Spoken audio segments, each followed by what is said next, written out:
নমস্কার বন্ধুরা, সুমনাস বং রেসিপিতে সকলকে স্বাগত জানাই। আজ আমি চলে এসেছি দুর্দান্ত একটা চাটের রেসিপির সাথে। পুজোর দিনে এটা আড্ডা জমানোর জন্য এই চাটের বিকল্প কিন্তু আপনারা কোথাও পাবেন না। আর তার সাথে এটার দুটো অ্যাডভান্টেজ হচ্ছে, এটা বানাতে খুবই কম টাইম লাগে আর খুবই কম ইনগ্রিডিয়েন্টসে বানানো যায়। তো সকলকে শুভ শারদীয়ার প্রীতি, শুভেচ্ছা এবং অভিনন্দন জানিয়ে আমি আজকের ভিডিওটা শুরু করছি। সকলে সুস্থ থাকুন, ভালো থাকুন আর সুরক্ষিতভাবে পুজোর আনন্দ করুন।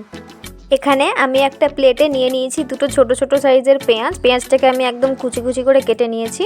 এর সাথে নিয়েছি একটু শসা কুচি, একটু ধনে পাতা, একটা চিড় লেবু আর একটা ছোট টমেটো কুচি কুচি করে কেটে নিয়েছি। এবার আমি একটা বোল নিয়েছি, বোলের মধ্যে কুরকুরেগুলো সব ঢেলে দিচ্ছি।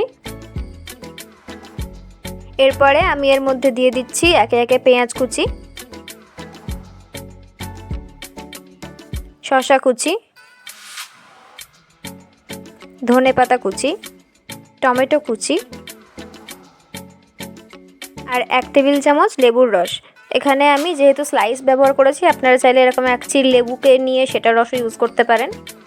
এর সাথে আমি কিছু মশলা অ্যাড করছি। মশলার মধ্যে দিচ্ছি আমি 2 চা চামচ চাট মশলা। এটা দিলে একটা ট্যাঙ্গি ভাব আসে, আমার চাট মশলা খুবই সুন্দর লাগে। আর এর সাথে একটু ঝালের জন্য দিচ্ছি 1 চা চামচ লাল লঙ্কার গুঁড়ো,